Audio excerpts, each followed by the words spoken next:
కుటుంబానికి అండగా ఉందామని ఉపాధి కోసం కడుపు చేతబట్టి దేశం కాని దేశం వెళ్ళాడు.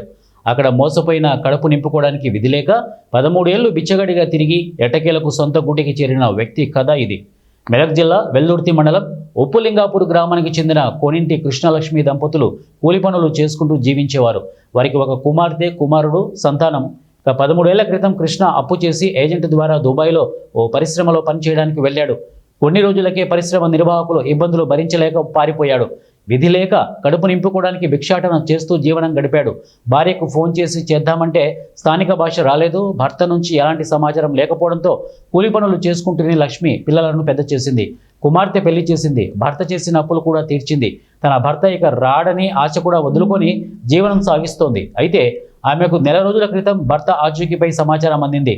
దుబాయ్లో ఉంటున్న మెదక్ జిల్లా శివంపేట మండలం గోమారం గ్రామానికి చెందిన హనుమంత్ రెడ్డి ఓ రోజు స్నేహితులతో కలిసి దుబాయ్లోని హోటల్కు వెళ్ళగా ఓ వ్యక్తి భిక్షాటన చేస్తూ కనిపించాడు.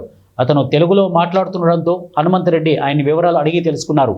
వెంటనే ఉక్కులింగాపూర్ గ్రామానికి చెందిన టీఆర్ఎస్ వెల్దుర్తి మండల అధ్యక్షులు భూపాల్ రెడ్డికి సమాచారం ఇచ్చారు. ఇక పాస్పోర్ట్ లేదని తెలిసి కొత్తది పాస్పోర్ట్ ఇప్పించారు.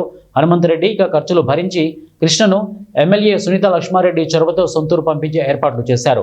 ప్రభుత్వం వారి కుటుంబాన్ని ఆదుకోవాలని వారు తెలిపారు. ఇక శుక్రవారం నాడు లింగాపూర్ చేరుకున్న కృష్ణ భార్య పిల్లలను కలుసుకోవడంతో వారి కుటుంబంలో ఆనందానికి అంతే లేదు.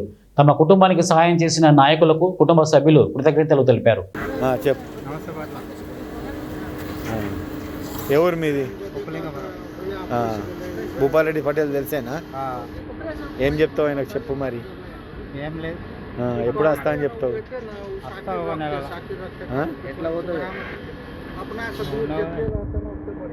మాట్లాడు, చెప్పు. ఎంతమంది పిల్లలు నీకు? ఒక బిడ్డ ఒకడు. బిడ్డ లగ్గమైందా? ఆహా. మీ భార్య ఇట్లానే ఉండరా? గుళ్ళే పని చేస్తాం. మా భార్య ఏడా? ఆడనే రామాలయ గుళ్ళే పని చేస్తా? Okay okay. నేను కంపెనీలో వెళ్ళాక 2-3 సంవత్సరాలు చేసుకున్నాక అందులో జీతం తక్కువ ఉండే, పైసలు సరిగా అందకపోతుండే. వేరే దాంట్లో పని చేసుకున్నామ్మా. వేరే దాంట్లో పని చేసుకున్న 5-6 ఏళ్ళు ఇక అటు దొరకక ఇటు దొరకక లాస్ట్కు పని లేకుండా ఐడి చినిగిపోయింది. డూప్లికేట్ ఐడీలు బనాన్సుకుంటా చేసిన. 2-3 సార్లు పోలీసు వాళ్ళు పట్టుకోరు, బలదేవులు పట్టుకోరు, విడిసా పెట్టేసి అప్పటి నుంచి వేరే జాగాలో పని చేసుకున్నా. అంతే. ఇక డబ్బాలు తాగుతుండే కూడా వాళ్ళు సోపతి కలుస్తుండే. ఓలా 5-10 ఇస్తుండే, తీసుకుంటుంటే. బిచ్చమేమి ఆడుకోలే కానీ ఇదే ఈ సాల్ట్ కలిసిరు నాకు తాగేటప్పుడు దోస్తాయి. నన్ను పంపించిన వాళ్ళు బాగానే ఖర్చు పెట్టిరు. నా పేపర్లు, నా ఐడి, నా పాస్పోర్టు అన్నీ చేయించారు. కూలి పని చేసుకుంటా కైకిలు కూలే. నా దగ్గర ఏం లేదు, మళ్ళీ పంట లేదు, ఏం లేదు. గట్లనే కూలి కైకిలు చేసుకొని బతికిన. పిల్లలను నడిపిన. మా అత్తమ్మ కూడా ఆమె కాళ్ళ చేతులు పోతే ఆమెను నడిపిన.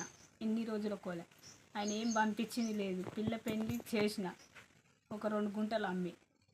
ఇక ఉన్న అప్పులన్నీ పెట్టిపోతే కూడా అవి కూడా కట్టిన. ఇక వీటికి కూడా బాధ పెట్టిరు, కొట్టిరు, చేసిర్రు. ఇక అట్లా కూడా బతికిన, కట్టిన, చేసిన. ఇంతవరకు దాకా ఇక ఇన్నేళ్ళ కోలే 12 సంవత్సరాల నుంచి. అంతలోపు నాకు అనేక జ్వరం వచ్చింది. ఆయన తెలిసింది. అట్లా ఆయన ఉన్నాడు అన్నట్టుగా తెలిసింది. 12 సంవత్సరాలు అలా అయింది.